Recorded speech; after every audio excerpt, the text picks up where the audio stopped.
안녕하세요. 앞으로 독서 지도를 여러분과 함께 공부하게 될 김소옥입니다.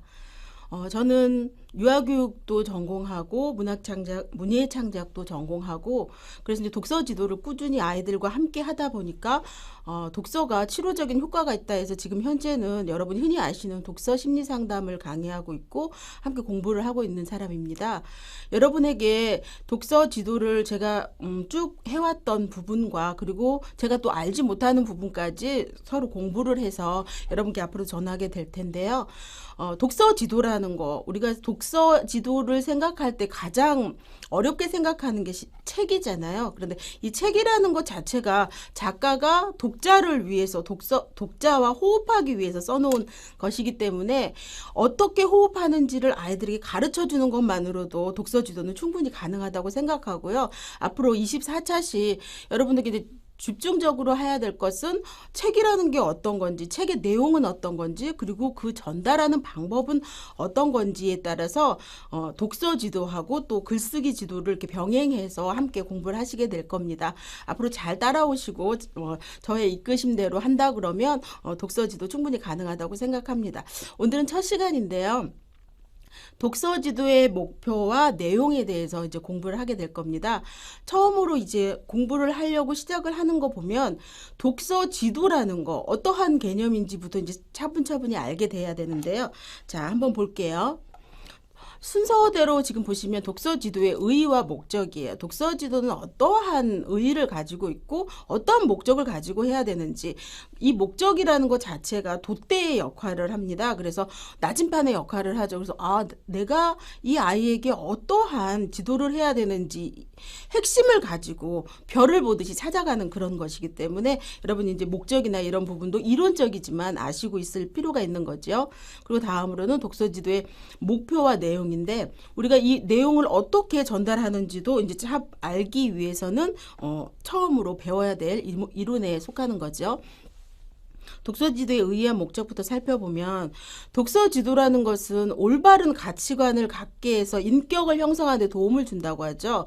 이 가치관이라는 게 뭐냐면 여기서 보면 사물을 보는 눈이나 생각하는 관점을 얘기하는 거예요. 사물을 그냥 눈을 뜨고 무언가를 봤을 때 그것이 그냥 다가오는 대로 저거 꽃이구나, 저거 나무구나, 이렇게 바라보는 것이 아니라 그 나무가 하는 이야기, 꽃이 하는 이야기를 함께 보는 것이라고 생각을 할 수가 있죠. 그리고 또 사물이 벌어지는 사건들이 있잖아요. 그 사건들을 봤을 때 A라는 사람은 똑같은 사건에서 B라는 행동을 했는데 C라는 사람은 다른 행동을 해요. 그럼 누가 틀리다, 옳다, 판가름하기도 어렵고 자신의 관점이 있어야 되는데 책 속에는 이러한 여러 가지 가치가 함께 있다는 걸 알 수가 있어요. 두 번째로는 지식과 경험을 넓히고 자아실현의 의지를 길러줘야 돼요. 자아실현의 의지라는 것은 자기 자신이 원하는 것을 해 나갈 수 있는 이런 의지를 길러주는 거죠. 여기서 보면 언어 능력이야말로 기초학력 중에서 가장 우선시되는 중요한 역할이다. 왜냐하면 말이라는 것도 언어에 속하지만 글이라는 것도 언어에 속하죠. 그런데 어떤 사람은 말만 하고 어떤 사람은 글하고 함께 한다 그러면 어떤 것이 더 풍부하겠어요. 그래서 우리는 이 언어 총 말하고 듣고 읽고 쓰고 이 네 가지 영역을 모두 통틀어서 독서를 통해서 배울 수 있다는 거죠. 그냥 기억, 니은, 가지, 나비 이런 식의 어떠한 암기가 아니라 책을 통해서 충분히 배울 수 있다는 거죠. 그리고 또 하나는 책을 통해서 간접 경험을 할 수가 있어요. 이것이 가장 독서에서 핵심이라고 할 수가 있죠. 사람은 정해져 있는 시간이 있잖아요. 그런데 그 정해진 시간 중에 모든 걸 다 경험할 수가 없어요. 여자로 태어났으면 여자로서의 어떤 경험밖에 못하고요. 그리고 아이는 어른들의 경험을 못해요. 그러면 우리는 그걸 생각할 수 없냐 이거죠. 아니죠. 책을 통해서 무엇을 보고 무엇을 생각하고 느끼냐에 따라 충분히 간접 경험도 가능하고 그것이 독서의 지도의 또 의의가 되는 거죠. 세 번째로는 자율 및 학습 방법을 익혀주며 평생교육의 기초를 닦는 데 유용한 수단이다. 평생 교육이라는 거 여러분도 지금 교육을 받고 계시기 때문에 평생 교육이라는 거 충분히 이해하실 거예요. 그런데 자율 및 학습 방법이라는 거 이거는 학습 방법 그러면 책을 어떻게 읽고 어떻게 하는지 어떻게 쓰고 이런 것만이 아니라 자율 및 학습 방법이에요. 그래서 자기가 스스로 어떻게 자기한테 맞는지를 보고 그것대로 행한다는 거죠. 그래서 지금 보게 되면 현실 사회에 적응하고 앞날을 개척해 나가기 위해서 독서를 한다라고 얘기했어요. 우리가 가정이라는 사회가 있고 그리고 학교라는 사회가 있고 그 밖에 여러 가지 집단이 있죠. 그것을 자기가 딱 똑같은 행동, 똑같은 마음으로 그 자리에 있다 그러면 틀려요. 왜냐하면 가정에서는 자녀의 역할, 또 어머니의 역할이 있어요.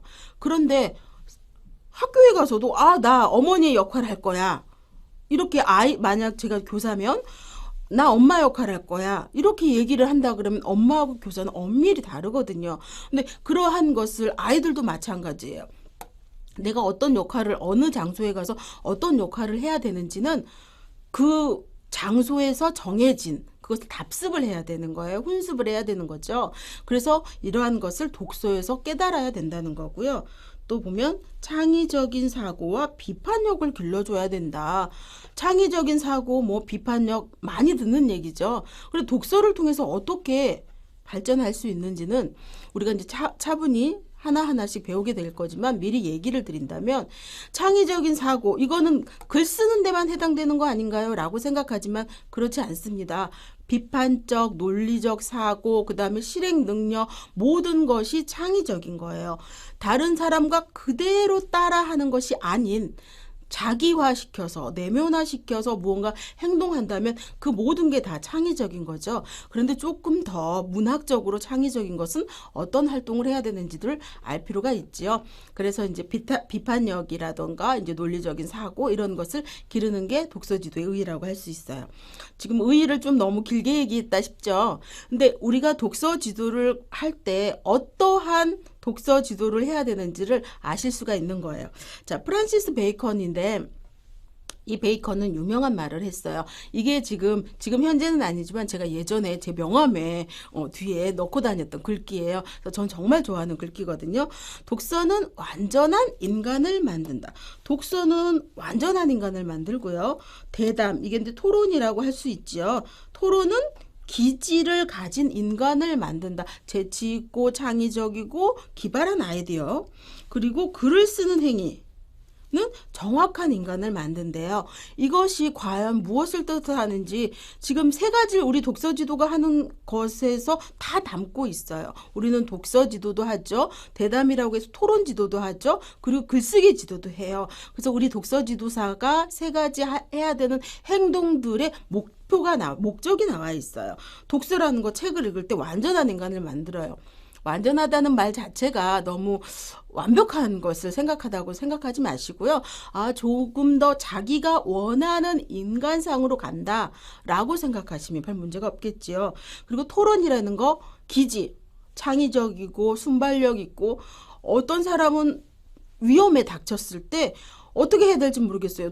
막 나쁜 사람이 막 쫓아오거나 이랬을 때 어떡하지? 그런데 많이 책을 읽은 사람은 그때 대문 뒤에 숨으라고 했지? 아니면 바위 뒤에 숨으라고 했으니까 바위는 없는데 대문 뒤에 숨는다던가 이런 식의 기질을 발현할 수 있지요. 그리고 또 글을 쓰는 거.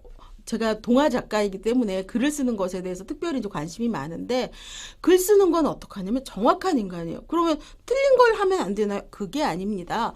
글을 쓴다는 것 자체가 정확하다는 거는 뭐냐면 자기가 전달하고자 하는 것을 타인에게 정확히 전달한다는 뜻이에요. 그렇기 때문에 정확한 인간을 만든다는 건 자신이 원하는 인간상이나 자신이 발현하고자 하는 그런 인간상을 얘기하는 거죠. 이거에 대한 설명이 약간 나와 있거든요. 그것을 보시게 되면 독서와 더불어 생각하게 될 때 비로소 사물에 대한 이해와 판단력이 넓다, 빠르다라고 나와 있어요.